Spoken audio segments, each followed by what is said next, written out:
আপনাকে একটি গল্প বলি। কল্পনা করুন আপনি একটি দোকান চালান বা কোনো কাজকর্ম করেন আর টাকা আয় হয়, কিন্তু ট্যাক্স দিতে গিয়ে যত ঝামেলা, তাই না? আমি মলয় কোলে, স্বাগত আমার চ্যানেলে। আমি আজ আপনাদের বলবো এমন একটা জিনিস যেটা হাজার হাজার ছোট ব্যবসায়ী আর ফ্রিল্যান্সাররা ব্যবহার করছেন এবং এতে ট্যাক্স বাঁচানো যায় পুরোপুরি আইনি উপায়। এটাকে বলে প্রেজেন্টিভ ট্যাক্সেশন বা অনুমান ভিত্তিক কর ব্যবস্থা। এই ভিডিও শেষে আপনি জানতে পারবেন এটি আসলে কি জিনিস, আপনি করতে পারবেন কিনা, কত টাকা ট্যাক্স বাঁচানো যায়, কখন করবেন বা কখন করবেন না। পরের কয়েক মিনিট মনোযোগ দিয়ে দেখুন, এই ইনফরমেশনটি আপনার লাখ টাকা বাঁচাতে পারে। প্রথমে একটি সাধারণ কথা বলি, এটা শুনে হয়তো অবাক হবেন। আপনি জানেন ট্যাক্স অফিসে কি হয় সাধারণত? আপনি হিসাব করেন, ঘেটে ঘেটে খাতায় লেখেন কত টাকা খরচ হয়েছে, কত লাভ হয়েছে, তারপর সেই অনুযায়ী ট্যাক্স দেন। কিন্তু প্রেজেন্টিভ ট্যাক্সেশন এটা হলো একটি ভিন্ন ব্যাপার। এখানে আপনাকে সরকার বলছে যে দেখো, তোমার যা টার্নওভার আছে সেটার ওপর আমরা অনুমান করি এক্সট্রা পার্সেন্টেজ লাভ হয়েছে, সেই লাভের ওপর ট্যাক্স দাও, আমরা আর তোমার ব্যাপারে নাক গলাবো না। হ্যাঁ, এটাই হলো অনুমান ভিত্তিক কর ব্যবস্থা বা প্রেজেন্টিভ ট্যাক্সেশন। এর মানে কি?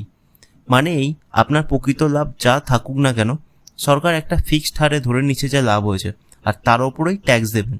তবে সরকার কেন এটা করছে? আগে কি ছিল? ছোট দোকানদার, ফ্রিল্যান্সারের কাছ থেকে টাকা পাওয়া ছিল ভীষণ কঠিন। অনেকে আর ট্যাক্স রিটার্ন ফাইল করতোই না, অনেকে ফাইল করলেও গোলমাল লাগতো। তাই 2019 সালে সরকার চিন্তা করলো, চলো একরকম সিস্টেম বানাই যেটা সবার জন্য সহজ। সাধারণ মানুষ সরকারকে ট্যাক্স দেবে এবং দুপক্ষই সন্তুষ্ট থাকবে। সত্যি কথা বলতে এটা এফেক্টিভলি কাজ করছে। সহজ কথায় বলি, নর্মাল সিস্টেম মানে হিসাব করা, কাগজপত্র, অডিট ঝামেলা। আর প্রেজেন্টিভ সিস্টেম মানে সিম্পল সিস্টেম, কম ঝামেলা, ট্যাক্স বাঁচান। এখন প্রশ্ন হলো এই সুবিধা কারা পাবেন? দেখুন, এটা সবার জন্য না, এটা নির্দিষ্ট কিছু মানুষের জন্য করা হয়েছে। এর প্রথম শর্ত হলো টাকা সীমা। আপনি বছরে যত টাকা ব্যবসা করছেন, যাকে বলে টার্নওভার, সেটি 2 কোটির নিচে হতে হবে। 2 কোটির উপরে চলে গেলে আপনি এই সুবিধা পাবেন না। এই সুবিধা কারা পাবেন? এই সুবিধা পাবেন ছোট ব্যবসায়ী, পাইকারি ব্যবসাদার, যারা পরিষেবা দেন, যেমন রিপেয়ারম্যান, সার্ভিস সেন্টার এরা। তাছাড়া যারা পেশাদার, যেমন doctor, dentist, chartered accountant, freelancer. এছাড়া আছে অন্যান্য পেশাদার যারা নির্দিষ্ট কোনো পেশায় আছে এবং যাদের ইনকাম লিমিট 75 লাখ পর্যন্ত রাখা হয়েছে। এখানে একটা প্র্যাকটিক্যাল উদাহরণ দিচ্ছি। কল্পনা করুন আপনি একটি কাপড়ের দোকান চালান কলকাতার অফিস এরিয়াতে। সারা বছর আপনি ব্যবসা করলেন 50 লাখ টাকার মতো, এটাই আপনার টার্নওভার।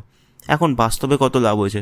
বিভিন্ন ব্যবসায়িক খরচ, ভাড়া, বিদ্যুৎ, কর্মচারীদের স্যালারি বাদ দিয়ে দেখা যাচ্ছে যে আসলে আপনার 12 লাখ টাকা লাভ হয়েছে। নর্মাল সিস্টেমে আপনি রিটার্ন ফাইল করবেন 12 লাখ টাকা প্রফিট দেখিয়ে, তারপর সেই 12 লাখ টাকার ওপর আপনাকে ট্যাক্স দিতে হবে। কিন্তু প্রেজেন্টিভ ট্যাক্সেশনে কী হবে?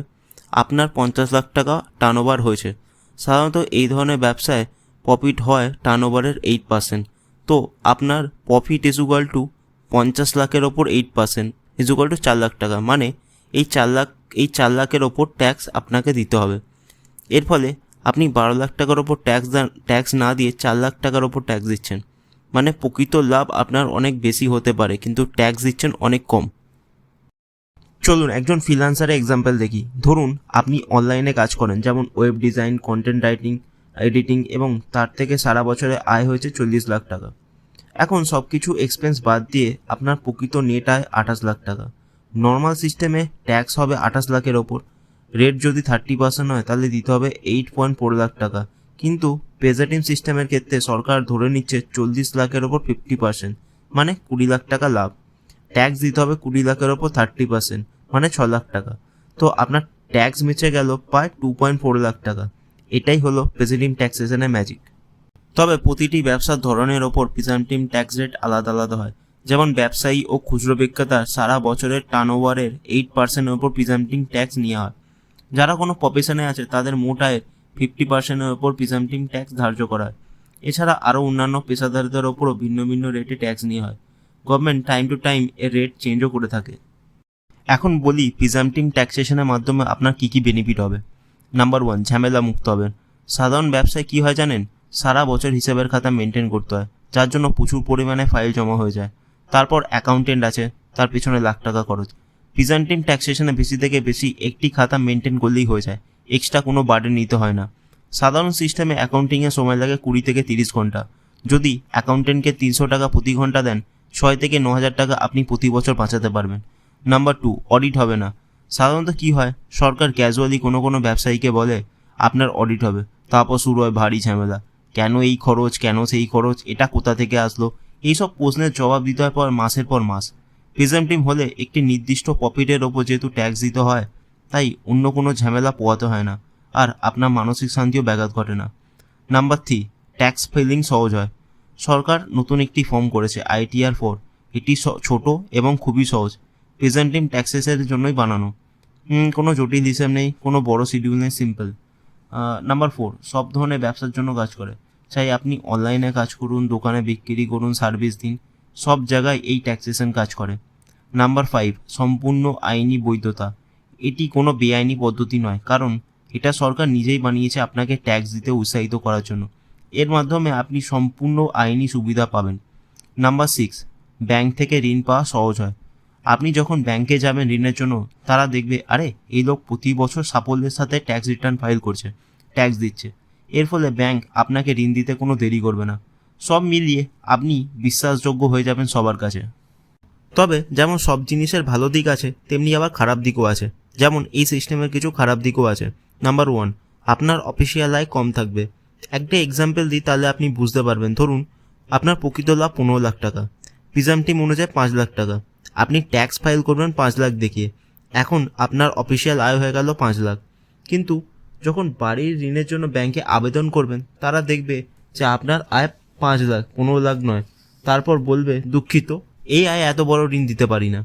কার, বাইক, পার্সোনাল লোন সব ক্ষেত্রেই সমস্যা হবে। মানে আপনি কম ট্যাক্স দেবেন কিন্তু আপনার অফিসিয়াল আয় কম থাকবে। নাম্বার 2, বিনিয়োগ ও আয়ের মিল না থাকা। এটা একটা ভারী সমস্যা হতে পারে। কল্পনা করুন আপনার প্রিজামটিভ আয় 10 লাখ টাকা, আপনি বিনিয়োগ করছেন 25 লাখ টাকা। কিন্তু সত্যি হলো এই টাকা আপনার ব্যবসা থেকে এসছে বা সেভিংস থেকে এসছে। এখন সরকার জিজ্ঞাসা করবে, দেখো তোমার আয় 10 লাখ কিন্তু তুমি 25 লাখ বিনিয়োগ করেছো, এই টাকা কোথা থেকে এলো? এটা ডোমেস্টিক সোর্স থেকে এলো নাকি অন্য কোথা থেকে? তাহলে আপনাকে প্রমাণ দিতে হবে পূর্ববর্তী বছরের সেভিংস, কার্ড, ঋণের ডকুমেন্ট, উপহার হলে উপহারের দলিল। এটাকে বলে মিসম্যাচ নোটিশ। এতে আপনার ঝামেলা বাড়তে পারে। সমস্যা নাম্বার 3, স্বয়ংক্রিয় নোটিশ। আজকাল সরকারের কাছে কম্পিউটার, AI সব আছে। কম্পিউটার দেখছে এর আয় 10 লাখ কিন্তু ব্যাংকে 25 লাখ জমা হয়েছে। তার লাইফস্টাইল কেন এত ভালো? সে ইনভেস্টমেন্ট করছে অনেক কিন্তু আয় কম কেন? কম্পিউটার স্বয়ংক্রিয়ভাবে ফ্ল্যাগ করে দেবে এটা সন্দেহজনক, তারপর একটা নোটিশ পাঠাবে।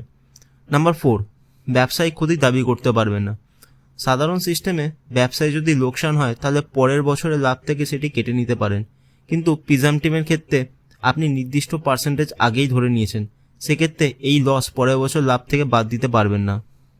নাম্বার 5, ইচ্ছাকৃত কম ইনকাম রিপোর্টিং ও বিশাল পেনাল্টি। এটি খুবই গুরুত্বপূর্ণ। যদি ধরা পড়ে যে আপনি ইচ্ছাকৃত আয় কম দেখিয়েছেন, তবে পেনাল্টি ট্যাক্সের 50% থেকে 200% পর্যন্ত হতে পারে। এটা শুধু বাড়তি ট্যাক্স নয়, এটা শাস্তি। নাম্বার 6, ডকুমেন্টেশন সঠিক আছে কিনা।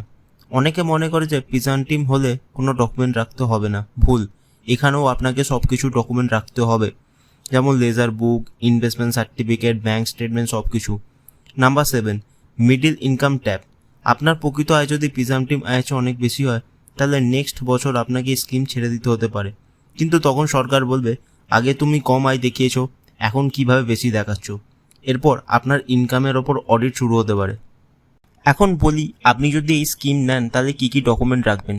প্রথমত আপনার সমস্ত ব্যাংকের স্টেটমেন্ট প্রয়োজন হতে পারে, অন্তত 7 বছরের। কেন? সরকার অটোমেটিক্যালি ব্যাংক থেকে তথ্য পায়, তাই ব্যাংকের সাথে যদি কোনো মিল না থাকে তাহলে সমস্যা হতে পারে।